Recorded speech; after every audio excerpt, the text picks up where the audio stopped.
Hey guys, it's Beans and welcome to my channel or welcome back. Today we are playing some FAE Farm because they have just announced another update.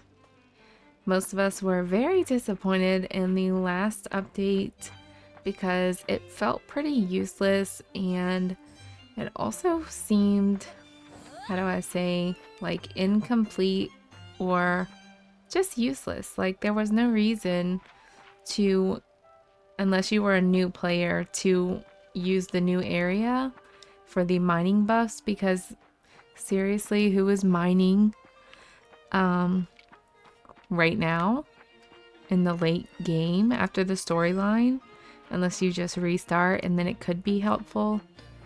But restarting in this game is something that I have not done or am not interested in doing. I do still need some, like 2 hybrid flowers, but I just haven't been playing like at all.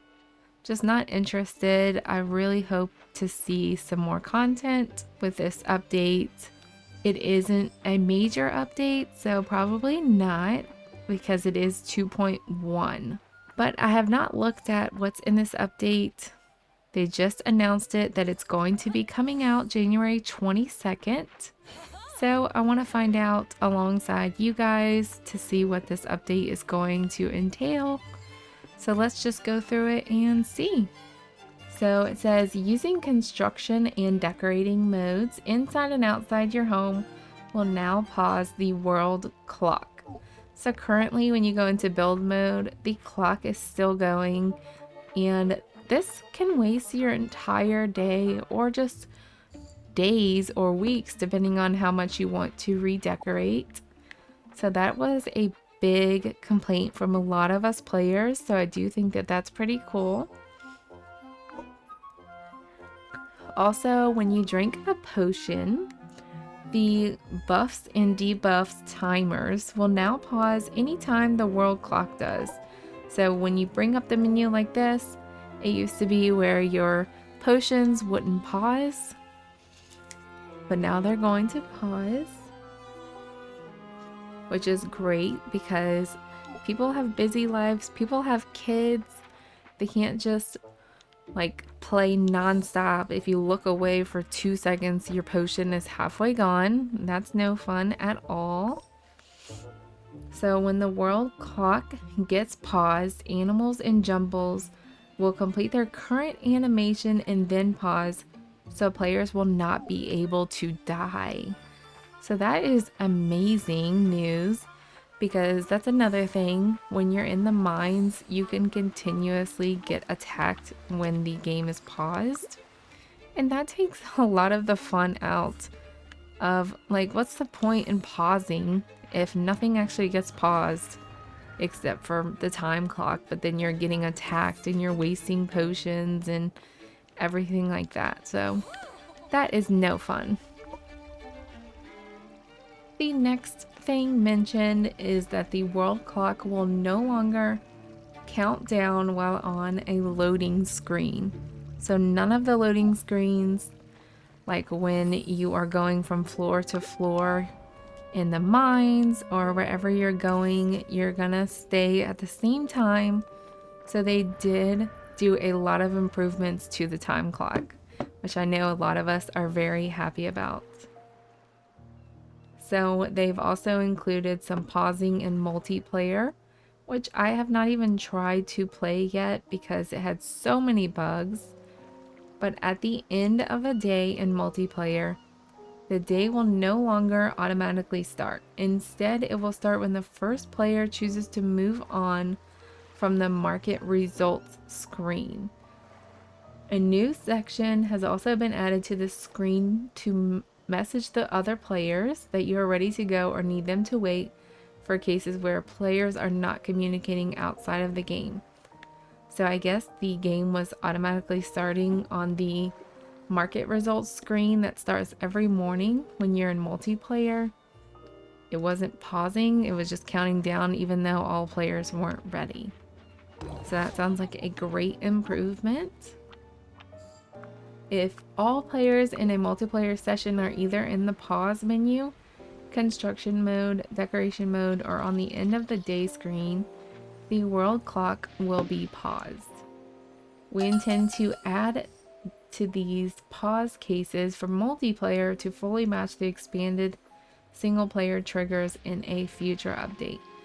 So they're trying to match multiplayer pausing eventually, but they're not quite there yet. But eventually they want it to be the same as the new standard. Also in 2.1, as requested, players can now reclaim flowers, including hybrids, into seeds, which allows them to be moved between flower beds or even to other farms. Oh my gosh. Make sure to reclaim instead of picking the flowers if you want to use the feature. Okay, that is amazing. So that means there's no point in doing flower breeding on every single one of your farms just because you want that certain color flower to decorate that farm. That is a major improvement. I'm actually really excited about that. I think that that could bring some players back because they'll actually want to decorate the other farms. As you can see, I have not decorated my other farms. But look, there's already a bug. Like, it won't let me pick this. Like, is it even going in my pockets? I have 6. So let's see. Now I should have 8. No. Okay. Silly. See, this game is just, it has too many bugs that they say they're gonna fix and then they don't fix it. It's very frustrating. But I like that we can now reclaim flowers, including the hybrids, into seeds. That's awesome. Additionally, the stats panel has been redesigned in 2.1 and now shows clear timers and full descriptions for any active buffs and debuffs, including any equipped trinkets on your critter pets from Croakia. Now it should be much clearer which effects are active on you at any time and when they are due to expire. So here is an example on the screen. But it is very big, so I wonder if it's gonna be that big. Kind of crazy. You should be able to minimize it at least, because that's taking up like a third of the screen. And that's all that they go into detail about, but then they say that they will release the full patch notes later this week.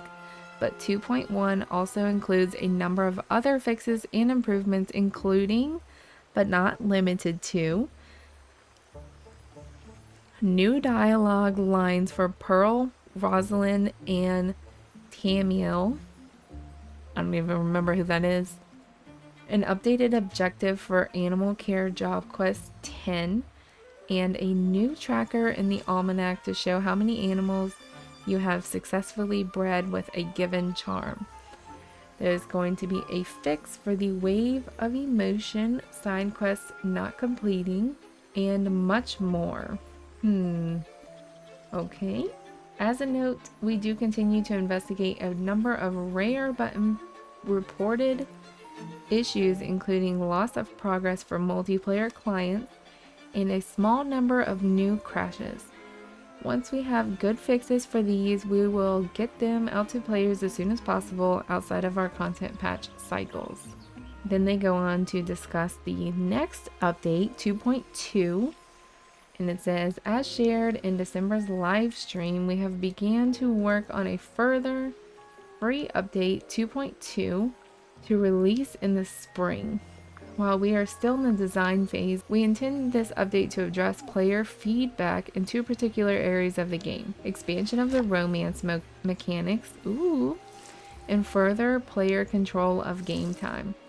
We'll share more on our plans here once we are further through development. So they're going to give us more control of the game time? What else could they possibly give us if they're going to give us all this time?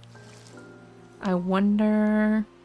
I can't even think of how else they could improve it if they're actually going to let us pause it during design. Maybe you should let us pause it during dialogue. I don't know, what do you guys think? With the Coast of Croakia expansion now released, the FAE team is also full steam ahead on early development of expansion 2, planned for release before the end of June. We don't want to share too much this early, although there's a little tease in December's stream, but I didn't watch that. But we'll be talking more in the coming months about what you can expect from this expansion, which will be free for all Switch players and included in the deluxe edition, or available for separate purchase on Steam in the Epic Game Store. Alright, so that is all that they have announced. I feel like this is a pretty big update. It makes me kind of excited that I can move my flowers around now and reclaim my seeds. Now I can kind of decorate all of my farms. So I'm glad I didn't like delete all of my extra flowers, but I kind of did.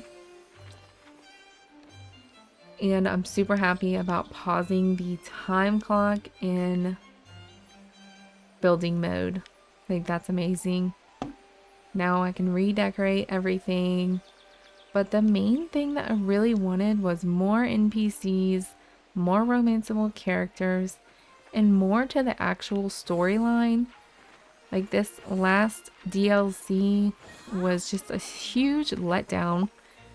I was hoping for more characters and just more storyline, when really it was just kind of like a mining buff type thing. Like, you get to have pets follow you around now. Like, now I have this cute critter behind me and I can get any critter that I want. But that's not going to solely make me play the game again. And I have no use for the buffs that they provide, because I have no reason to go mine a bunch of stuff, you know? So let me know what you guys think about all of these new updates, and if you're excited to play FAE Farm again. Let me know if you've been playing FAE Farm and you haven't actually given up yet, like a lot of us have. I would really love to enjoy this game again. Maybe I should try some multiplayer now that some of the things are being fixed.